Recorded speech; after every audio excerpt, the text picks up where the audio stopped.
বয়সকালে যখন ডিমেনশিয়ার ঝুঁকি আসার সম্ভাবনা তৈরি হয়, যারা আগে থেকেই ডায়াবেটিসে আক্রান্ত তাদের ঝুঁকি কি একটু বেশি হয়ে দাঁড়ায়? ভারতবর্ষে ডায়াবেটিকের সংখ্যা পৃথিবীর দ্বিতীয়।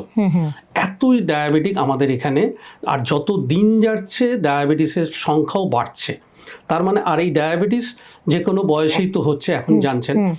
এই ডায়াবেটিস যেরকম হচ্ছে যে ইয়াং এজে আছে, মিডল এজে আছে, যারা বয়স্ক মানুষ তাদের মধ্যেও এই ডায়াবেটিসটা থাকবে।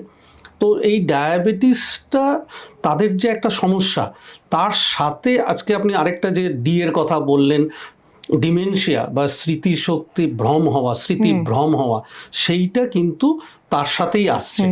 এইবার যেটা আসল যে জায়গাটায় আপনি প্রশ্নটা করলেন যে স্মৃতিভ্রম তো একটা বয়সের সাথেও যেরকম হয়, বা কিছু রোগের কারণেও যেন আমরা খুব সচরাচর বলি যে অ্যালজাইমার্স বলে যে স্মৃতিশক্তি ভ্রম বা ডিমেনশিয়া রোগ আছে, যে সেটা একটা কারণ, বা এমনি বয়সজনিত কারণে হয়।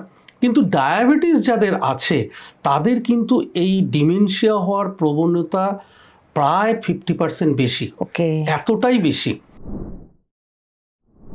সম্পূর্ণ ভিডিওটি দেখতে ভিজিট করুন আমাদের ইউটিউব পেজ দ্য ওয়ার্ল্ড আরোগ্য।